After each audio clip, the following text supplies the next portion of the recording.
Jerusalem Mayor Nir Barkat made a controversial decision to ban mini-markets from operating in the heart of the city on the Sabbath, following this week's vigorous protests by ultra-Orthodox Jewish residents over the screening of films on Friday nights and Saturdays at the new Yes Planet Cinema complex in the capital.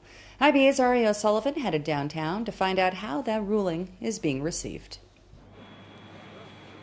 For over 20 years, this mini market has been operating in downtown Jerusalem on Saturdays, the Sabbath. David, the owner, says he was suddenly informed that Mayor Nir Barkat had ordered that the laws prohibiting operating businesses on the Sabbath would be enforced. This and 7 other mini markets were targeted. Last week, Yes Planet Cinema opened its doors and operates on the Sabbath, and this sparked ultra-Orthodox demonstrations.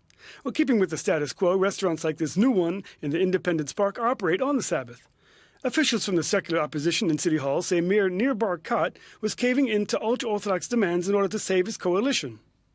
Well, it's not so much a price, and it's not as if he had some grand plan. Unfortunately, the mayor isn't very good at planning about anything. He did one thing, then he got into panic because the response was apparently stronger than he thought, so he's trying to make a deal. But the problem is that he's making these deals, on our backs. He didn't tell anyone that he was going to do this, and I don't think he should have to make a deal. The law says, the Supreme Court said, and this was a clear decision, that movie cinemas can be open on Saturday. So he's going a deal and closing down places that I would like to go to, closing down the businesses without talking to the businessmen, just because he, got into a panic and sat in some room with some ultra-Orthodox representatives. He's kind of selling us all off. What's going to happen on this Shabbat?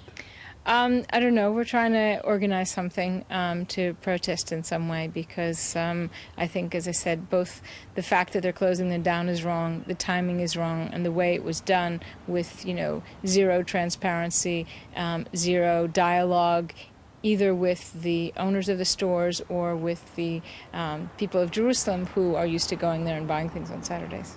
For many market owners, it's a death blow because a large chunk of their earnings come on that day of the week. Our income for only from Saturday, it's like 50%.